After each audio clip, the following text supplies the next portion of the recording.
तो आज हम कुछ ऐसी मेडिकल नॉलेज के बारे में बात करेंगे जो हमारे लिए बेहद महत्वपूर्ण है और हर व्यक्ति को उसके बारे में जानना ही चाहिए।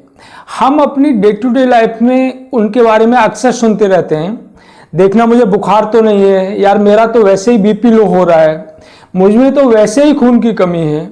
ये इस तरह की बातें हैं जो अपनी डे टू डे लाइफ में हमने ज़रूर सुनी होंगी। तो कुछ इंपॉर्टेंट पैरामीटर्स हैं जैसे temperature, blood pressure, pulse rate, haemoglobin, blood sugar और ऑक्सीजन लेवल। ये कुछ ऐसे पैरामीटर्स हैं जिनके बारे में हर व्यक्ति को जानना ही चाहिए। तो आज के वीडियो में हम इनकी नॉर्मल रेंज के बारे में बात करेंगे।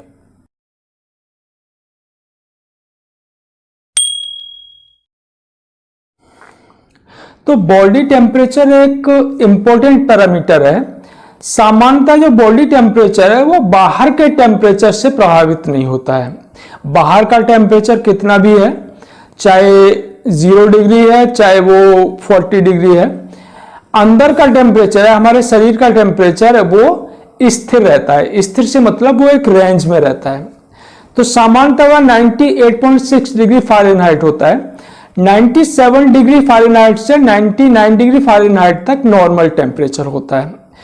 अगर टेम्परेचर 99 डिग्री फ़ारेनहाइट से ऊपर है तब उसे फीवर कहेंगे। तो 99 से 102 डिग्री फ़ारेनहाइट टेम्परेचर तक लो ग्रेड फीवर और इससे ऊपर है तो हाई ग्रेड फीवर कहलाता है।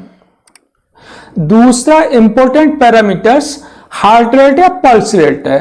सामान्यतः जो पल्स रेट होती है उसी के बराबर हार्ट रेट होती है।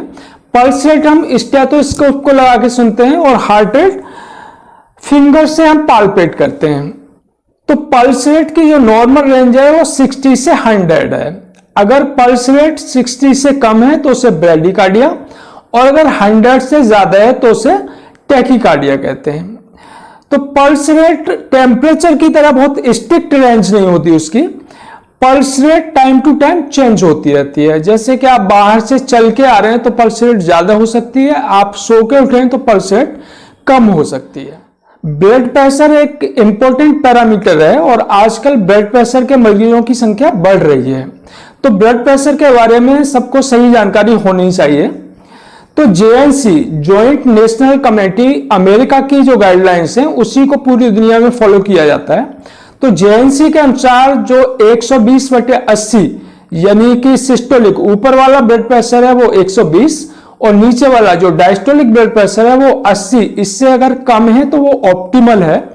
अगर ऊपर वाला सिस्टोलिक ब्लड प्रेशर 130 और नीचे वाला डायस्टोलिक ब्लड प्रेशर 85 से कम है तो ये नॉर्मल है।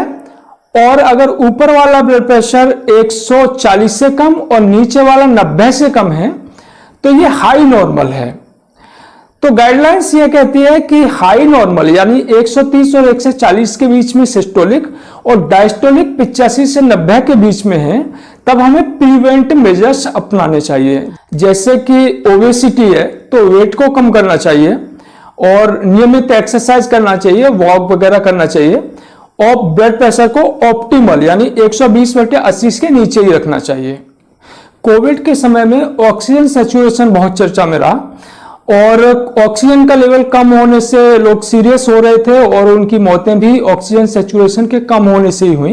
तो ऑक्सीजन के बारे में भी हमें जानकारी होनी चाहिए।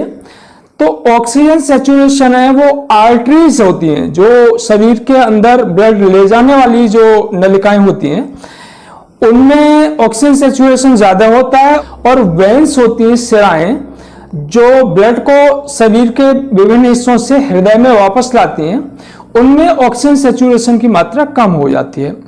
तो ऑक्सीजन की जो नॉर्मल रेंज है आर्टरीज में वो 95 से 100 तक होती है। अगला जो इंपॉर्टेंट पैरामीटर है वो ब्लड शुगर है। शुगर के मरीजों की संख्या दिन प्रतिदिन बढ़ ही रही है तो शुगर के बारे में हमें जानकारी होनी चाहिए। तो फास्टिंग शुगर की जो नॉर्मल वैल्यू है वो 110 से नीचे होनी चाहिए और जो पीपी पोस्ट प्रेंडियल यानी खाना खाने के 2 घंटे बाद का जो ब्लड शुगर है वो 140 से कम होना चाहिए। अब कई बार ये होता है कि लोग ब्लड शुगर कराते हैं तो उनका पोस्ट प्रेंडियल है, जो पीपी ब्लड शुगर है खाने के 2 घंटे बाद का, वो 140 से थोड़ा सा ज्यादा आता है। मान लीजिए 145 से 150 या 160 भी आ जाता है, तो वो परेशान हो जाते हैं, कंफ्यूज हो जाते हैं कि उन्हें डायबिटीज तो नहीं है। तो डायबिटीज है या नहीं है वो एक रीडिंग से नहीं तय कर देना चाहिए।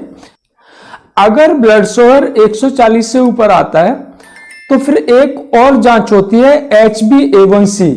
HbA1c भी कराना चाहिए, ये 3 महीने का एवरेज ब्लड शुगर बताता है।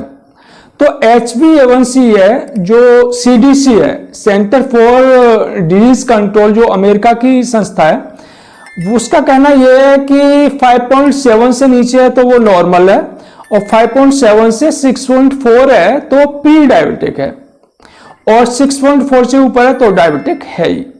तो सामान्यतः ऐसे समझ लेना चाहिए, अगर HbA1c है वो 6 से नीचे रहता है तो नॉर्मल है, और 6 से 6.5 के बीच में है तो क्लोज मॉनिटरिंग की जरूरत है।